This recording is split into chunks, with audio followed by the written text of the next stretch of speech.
नमस्कार, मैं हूं राघवेंद्र सिंह। सैनिक वेलफेयर एसोसिएशन जालौन चैनल में आप सभी दर्शकों का, सैनिक परिवारों का हार्दिक स्वागत करता हूं।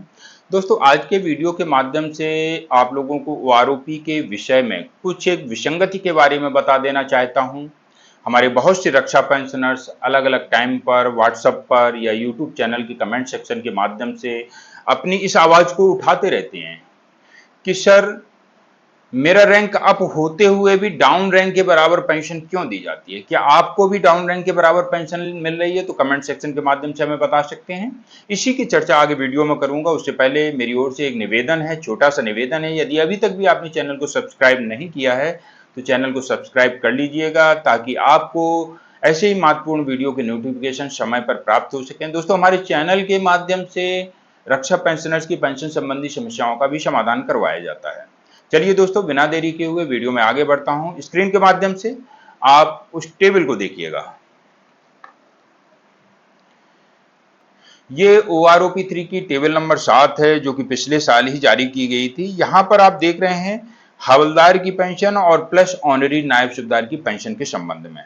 सैनिक भाई ने कहा है कि मैंने 22 साल सर्विस किया है और रिटायरमेंट के समय मुझे ऑनरी नायब सूबेदार दिया गया था, जिसके तहत मेरी बेसिक पेंशन अलग अलग समय पर अलग अलग बढ़ाई जाती रही है।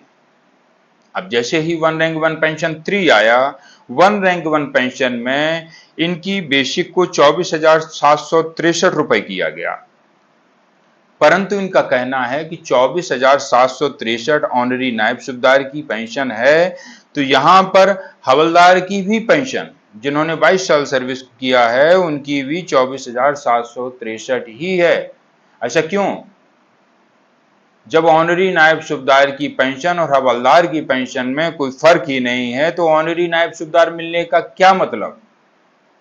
वहीं दूसरी तरफ इन्होंने कहा है कि 24 साल जिन्होंने हवलदार रैंक में सर्विस किया है या फिर रिटायरमेंट के समय जिनको ऑनरी नायब सूबेदार मिला है, 24 साल जिनकी सर्विस है ऑनरी नायब सूबेदार, उनकी बेसिक 25,738 की गई है और हवलदार को 24,763 पर रखा गया है। इनकी पेंशन में जब अंतर हो सकता है, तो 22 साल वाले हवलदार और ऑनरी नायब सूबेदार की पेंशन में अंतर क्यों नहीं हो सकता है?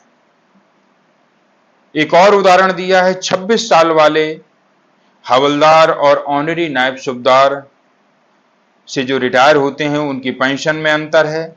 हवलदार 25,582 रुपए 26 साल सर्विस करके जो रिटायर हो रहे हैं।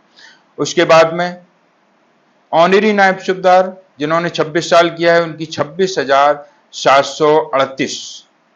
जब इनकी पेंशन में अंतर है, तो फिर 22 साल वाले हवलदार और नायब सूबेदार की पेंशन में अंतर क्यों नहीं है? यही बहुत सारी विसंगतियां हमारे पेंशनर्स को, रक्षा पेंशनर्स को परेशान करती हैं।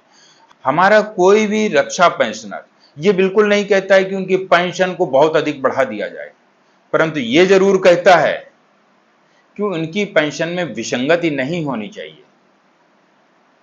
ऑनरी नायब सूबेदार रैंक होते हुए भी हवलदार के बराबर अगर पेंशन मिल रही है, तो ऑनरी नायब सूबेदार का फिर क्या मतलब निकला? यहां पर उदाहरण देके भी उन्होंने समझाया है कि अलग अलग क्वालिफाइंग सर्विस में जब अंतर है, तो 22 साल वाले हवलदार और ऑनरी नायब सूबेदार की पेंशन में अंतर क्यों नहीं डाला गया? हमारा जो सैनिक है वो 1 रुपए के लिए अपने हक की लड़ाई कई वर्षों तक लड़ता रहेगा, परंतु कभी अन्याय का साथ नहीं देगा। वो हमेशा मांग करेगा कि उसके साथ न्याय हो, भले वो 1 रुपए की उसके साथ में नाइंसाफी हो रही हो, उसके पेंशन में विसंगति हो रही हो, 1 रुपए के लिए ही वो संघर्ष करता रहेगा। आने वाले दिनों में जब भी पेंशन को रिवीजन किया जाए, तो इस विसंगति को दूर किया जाए, ताकि जिन्होंने इतने लंबे वर्षों तक रक्षा में अपनी सेवाएं दी हैं, उनको इन विसंगतियों से ना जूझना पड़े। हमारे जो रक्षा पेंशनर्स हैं, वो इन विसंगतियों को लेकर के काफी परेशान रहते हैं, अलग अलग कार्यालयों में जाते हैं, बताते हैं, अलग अलग यूट्यूब चैनलों पर अपनी समस्याओं को बताते हैं, परंतु सुनने वाला कोई नहीं है, क्योंकि ये विसंगतियां पहले भी होती रही हैं और अब भी हैं। न जाने कब इन विसंगतियों को सरकार के द्वारा सुना जाएगा, उनकी इन विसंगतियों को दूर किया जाएगा, परंतु मेरा विनम्र अनुरोध रहेगा सरकारों से कि रक्षा पेंशनर की इन विसंगतियों को शीघ्र दूर करवाया जाए ताकि उन्हें वास्तविक हक मिल सके।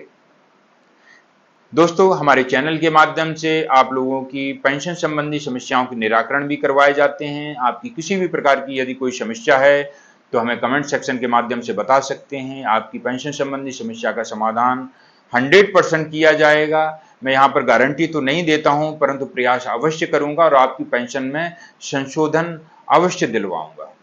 अगले वीडियो में ऐसे ही महत्वपूर्ण जानकारी के साथ पुनः मिलूंगा। तब तक के लिए जय हिंद, जय भारत। Thank you.